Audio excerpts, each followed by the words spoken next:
Class 6 lesson number first timeline in history date and events. अब हमें BC और AD के बारे में कंफर्म करना है। बीसी और एडी क्या चीज़ होती है, सन के बाद इनको क्यों लिखा जाता है, इस बारे में। क्योंकि कोई भी बात है जब घटित हुई है उसकी डेट और सन लिखा जाता है। बीसी का मतलब होता है बिफोर क्रिस्ट और एडी का मतलब होता है एनो डोमिनी, या फिर अपने इसको कह सकते हैं the year of the lord इशू। Timeline, it took human several thousand year to progress from being cave developers to creating high development civilization, town and cities. Hence we study history in three broad division: ancient history, medieval history and modern history.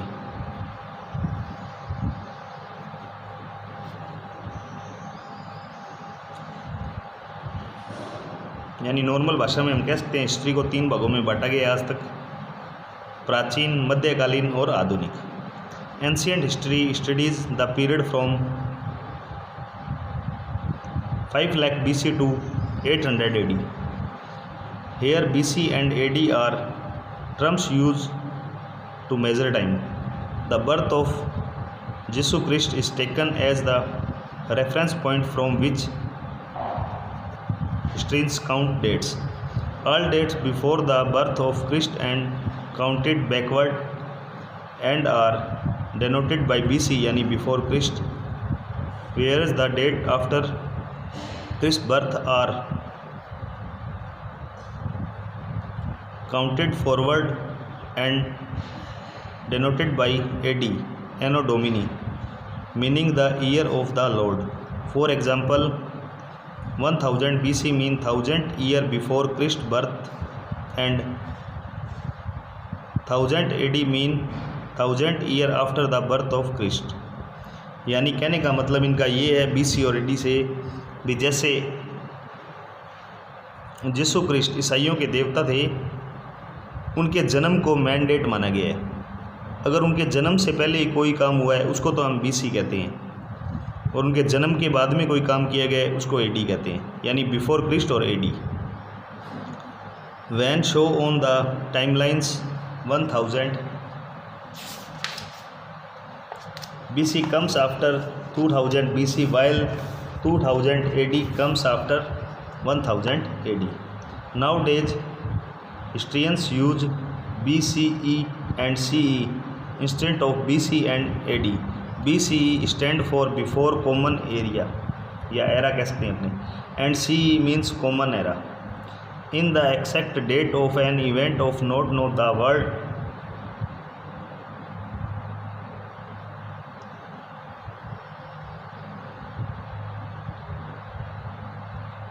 Sikka is added before the date.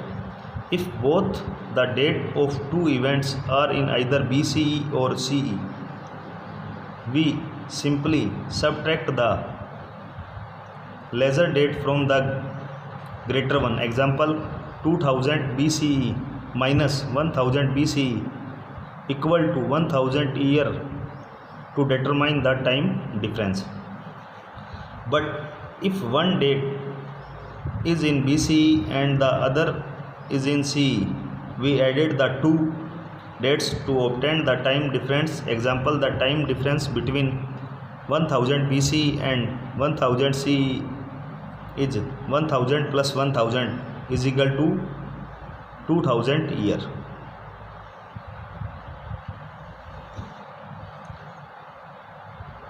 People on the move.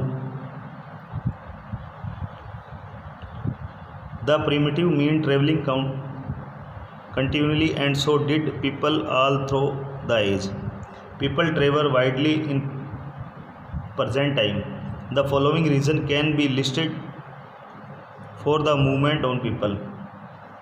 Point: people move in search of food and natural shelter. Second, people travel due to natural disaster. Example, flood and famines. People travel to discover new land. Traders travel to sell to buy good to far off place.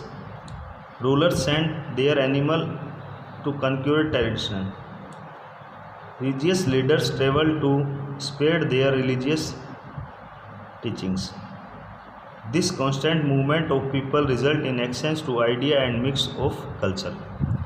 यानी कहने का मतलब है लोगों ने चलना क्यों शुरू किया। तो मनुष्य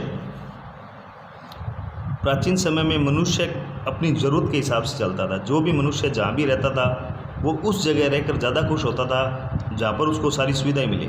और मनुष्य के लिए सबसे आवश्यक चीज़ें थी खाना, पानी और रहना। उसको जहाँ ये तीनों सुविधाएं मिलती थी वो वहाँ पे स्टे करता था। अगर वहाँ पर वो चीज़ें ख़त्म हो जाती थी तो वो वहाँ से मूव करता था। और धीरे धीरे जैसे जैसे वो ट्रैवल करता रहा, नई नई जगह की तलाश करता रहा, डेवलप होता रहा, इस प्रकार वो मूव करता रहा। सोर्स ऑफ हिस्ट्री, इसके बारे में अपने नेक्स्ट क्लास में पढ़ेंगे।